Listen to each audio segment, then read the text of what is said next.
La historia de Cleopatra y Marco Antonio es una de las más apasionantes y trágicas de la antigüedad. Más que un simple romance, fue una relación marcada por la ambición, la política y la lucha por el poder.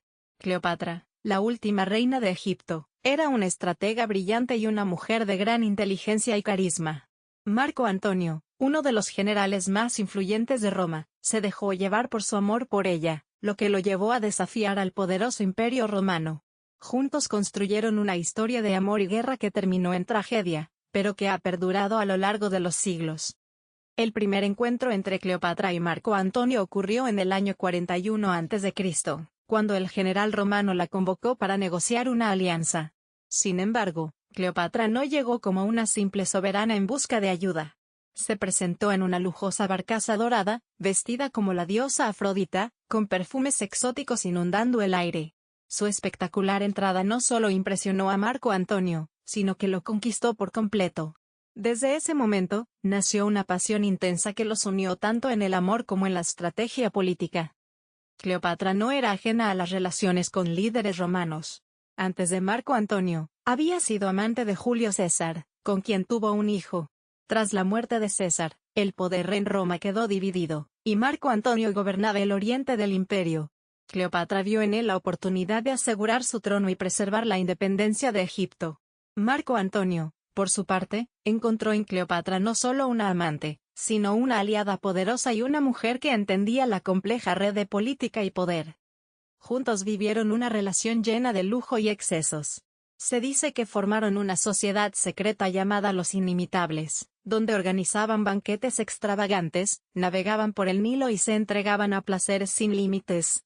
Sin embargo, su amor también tenía un propósito político. Marco Antonio necesitaba el apoyo económico de Egipto para sus campañas militares, y Cleopatra buscaba asegurar el futuro de su dinastía. Pero su amor tenía un enemigo, Roma. Octavio, futuro emperador y rival de Marco Antonio, usó la relación como una excusa para desacreditarlo, presentándolo como un traidor seducido por los encantos de una extranjera. Esto llevó a la guerra entre ambos líderes. En el año 31 a.C., la flota de Marco Antonio y Cleopatra fue derrotada en la batalla de Accio. Viendo su caída inminente, Marco Antonio se quitó la vida creyendo, erróneamente, que Cleopatra había muerto. Cuando la reina egipcia descubrió la verdad, decidió seguirlo en la muerte. La leyenda dice que Cleopatra se dejó morder por una serpiente venenosa para evitar ser capturada por Roma. Con su muerte, Egipto pasó a manos de los romanos y terminó la dinastía de los faraones. Sin embargo, su historia con Marco Antonio trascendió la política, y se convirtió en símbolo del amor que desafía al destino. Siglos después, sigue siendo recordada en obras de teatro, novelas y películas que han inmortalizado su trágico romance. En el siguiente bloque, exploraremos otra historia de amor prohibido, Abelardo y Eloísa, un romance que desafió las normas de la Edad Media. En la Edad Media, el amor y la razón no siempre iban de la mano, y pocas historias lo demuestran mejor que la trágica relación entre Pedro Abelardo y Eloísa, un romance que desafió las estrictas normas de su tiempo, y dejó una huella imborrable en la historia. Él, un brillante filósofo y teólogo, ella, una de las mujeres más cultas de su época. Juntos vivieron un amor que los llevó a la gloria, al sufrimiento y, finalmente, a la inmortalidad a través de sus cartas. Pedro Abelardo era un intelectual destacado en la París del siglo XII. Conocido por su inteligencia y su don para la enseñanza, atraía a estudiantes de toda Europa. Eloísa, por su parte, era una joven de extraordinaria inteligencia y educación, algo poco común en una época donde las mujeres rara vez tenían acceso al conocimiento. Su tío y tutor, Fulberto, buscaba lo mejor para ella y decidió ponerla bajo la instrucción de Abelardo. Lo que no imaginaba era que aquella decisión cambiaría sus vidas para siempre. Abelardo y Eloísa no tardaron en enamorarse. Lo que comenzó como una relación maestro-alumna pronto se convirtió en una intensa historia de amor. A escondidas, se escribían cartas apasionadas y se encontraban en secreto. Pero su amor no era solo una cuestión de atracción física, compartían un profundo vínculo intelectual, debatiendo filosofía, teología y poesía. Sin embargo, su relación violaba las reglas de la época, donde el clero y los académicos estaban obligados al celibato o al matrimonio concertado. El amor entre ambos no pudo ocultarse por mucho tiempo. Cuando Fulberto descubrió la relación, Encolerizado, intentó separarlos.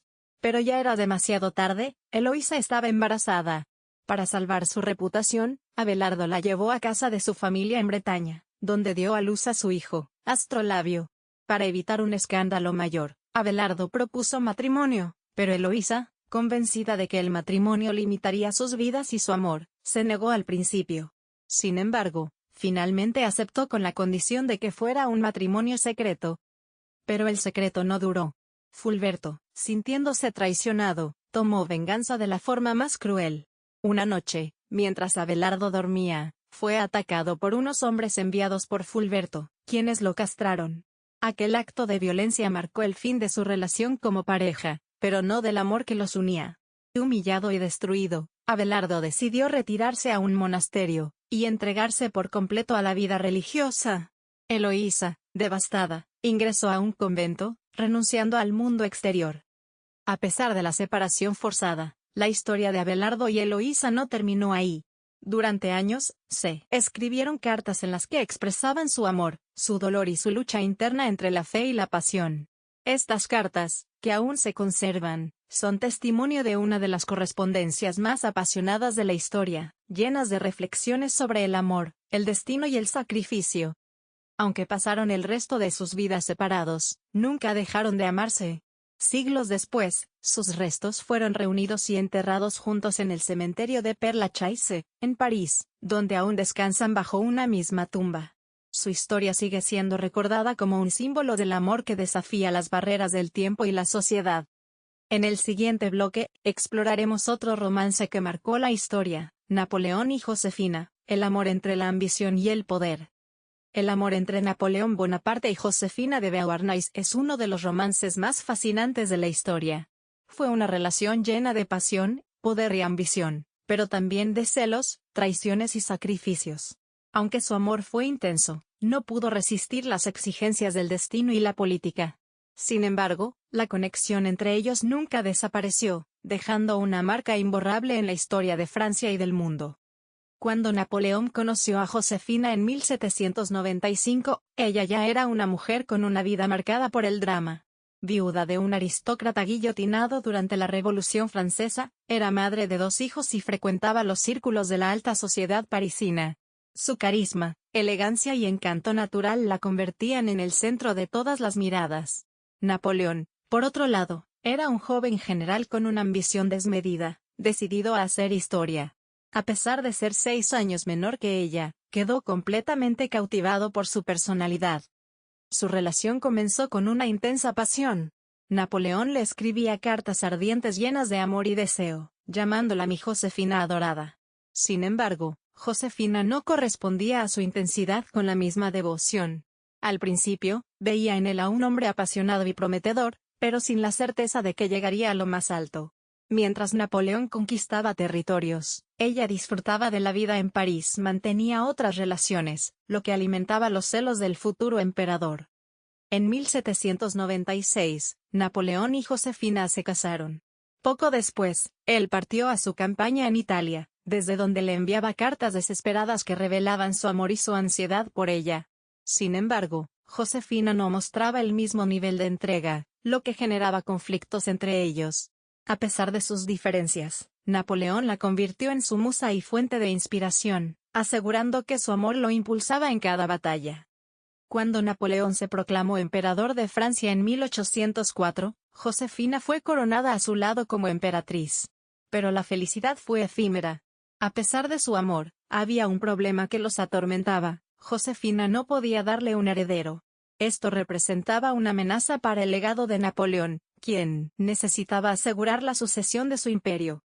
Durante años, lucharon con esta realidad, hasta que Napoleón tomó una decisión que cambiaría sus vidas para siempre. En 1809, Napoleón tomó la dolorosa decisión de divorciarse de Josefina para casarse con María Luisa de Austria, quien le garantizaría un heredero. Aunque la separación fue devastadora, Napoleón nunca dejó de amar a Josefina. Incluso después de su matrimonio con María Luisa, seguía escribiéndole y recordándola con cariño. Se dice que, en su exilio en la isla de Elba, mencionaba su nombre con nostalgia. Josefina, por su parte, aceptó su destino con dignidad y continuó su vida en Malmaison, el castillo donde había compartido momentos felices con Napoleón. Falleció en 1814, poco antes del regreso de Napoleón al poder en los 100 días. Cuando él murió años después en Santa Elena, sus últimas palabras fueron: Francia, el ejército, el jefe del ejército, Josefina. Aunque el destino los separó, el amor entre Napoleón y Josefina dejó una huella imborrable en la historia. Su relación fue un reflejo de la intensidad del poder, y la fragilidad del amor en tiempos de ambición y guerra. Su legado sigue vivo en cartas, anécdotas y el recuerdo de un amor que, aunque terminó en separación, nunca se extinguió del todo.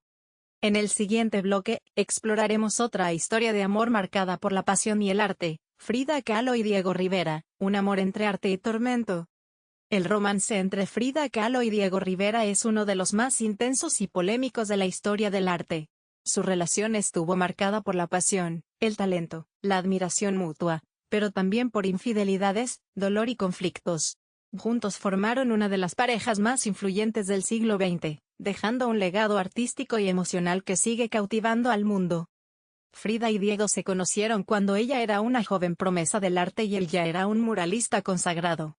A los 21 años, Frida le mostró sus pinturas a Diego en busca de una opinión sincera.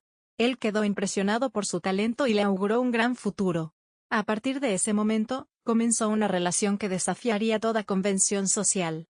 Diego era 20 años mayor que Frida, tenía una reputación de mujeriego y una personalidad avasallante. Frida, por su parte, era fuerte, apasionada y con una visión artística única. En 1929, se casaron en una boda que muchos consideraron un error. La madre de Frida los describió como el matrimonio entre un elefante y una paloma debido a la diferencia de tamaño entre ambos. Sin embargo, la conexión entre ellos era innegable. Diego admiraba la fuerza y el carácter de Frida, y ella encontraba en él un mentor y un compañero de vida. Pero el amor entre ellos no fue sencillo. La relación estuvo plagada de infidelidades por ambas partes. Diego tuvo numerosos romances, incluyendo uno con Cristina, la hermana de Frida, lo que le hirió profundamente. Frida, en respuesta, también tuvo sus propias relaciones con hombres y mujeres, lo que añadía más tensión a su matrimonio. Sin embargo, a pesar de los engaños y las constantes peleas, siempre volvían el uno al otro. Frida canalizaba su sufrimiento a través de su arte. Su obra, profundamente autobiográfica, reflejaba sus emociones, su dolor físico y su amor tormentoso por Diego. Pinturas como Las dos Fridas y El abrazo de amor del universo expresan su conflicto interno entre el amor y el sufrimiento. Diego, por su parte, siempre reconoció el genio de Frida y la apoyó en su carrera, ayudándola a obtener exposiciones internacionales que la consagrarían como una artista de renombre. En 1939, el matrimonio llegó a un punto de quiebre y se divorciaron. Pero su amor era tan fuerte que, un año después, volvieron a casarse, esta vez con nuevas reglas. Vivirían juntos, pero sin relaciones sexuales. Su segundo matrimonio tampoco estuvo exento de problemas, pero para entonces ambos entendían que, aunque no podían vivir en paz juntos, tampoco podían estar separados. Frida murió en 1954, a los 47 años, dejando un legado artístico inmortal. Diego, devastado, confesó que lo más difícil de su vida fue perderla. Dijo que la amó más que a nada, pero que no supo cómo hacerlo de la manera en que ella lo necesitaba. La historia de Frida y Diego es un testimonio de que el amor puede ser tan inspirador como destructivo. A pesar de sus diferencias y conflictos, su legado conjunto sigue siendo una fuente de inspiración en el arte y la cultura.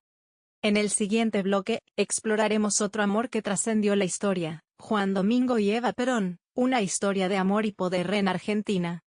La historia de Juan Domingo y Eva Perón no solo es una de las más apasionadas de la política latinoamericana, sino también una de las más influyentes. Su amor trascendió lo personal y se convirtió en un fenómeno social que marcó a Argentina para siempre. Juntos construyeron un movimiento político, inspiraron a millones y dejaron un legado que aún sigue vigente. Cuando Eva Duarte conoció a Juan Domingo Perón en 1944, su vida cambió para siempre. Ella era una joven actriz con aspiraciones de grandeza, él, un militar con ambiciones políticas. Se encontraron en un evento benéfico en Buenos Aires, y la conexión fue inmediata. Eva quedó fascinada por el carisma y la visión de Perón, mientras que él vio en ella una aliada capaz de conectar con el pueblo como nadie más. Su relación se desarrolló en un contexto político tenso.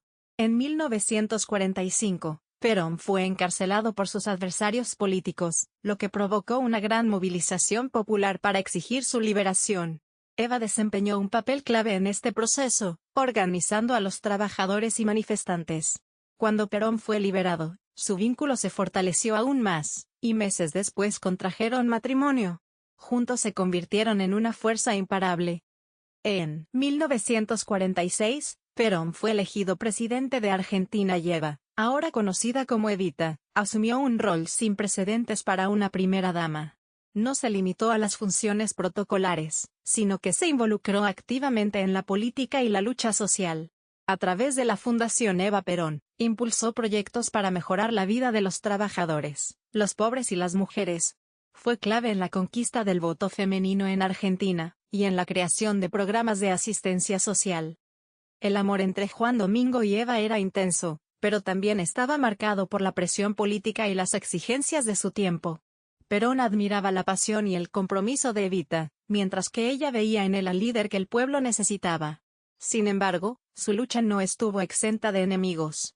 La élite y los sectores más conservadores la criticaban con dureza, pero su carisma y su cercanía con el pueblo la convirtieron en una figura amada por millones.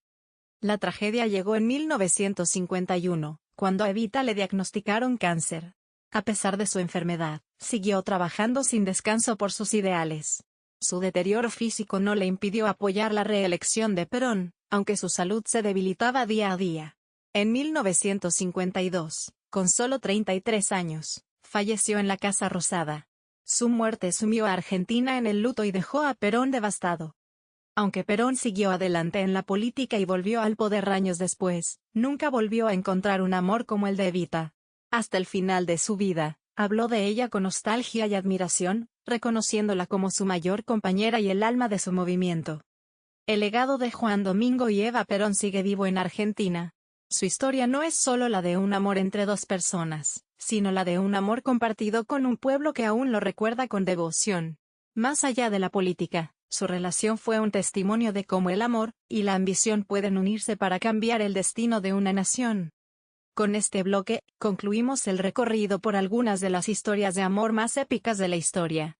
Desde la antigüedad hasta el siglo XX, estas parejas demostraron que el amor puede desafiar imperios, superar tragedias y dejar un legado imborrable.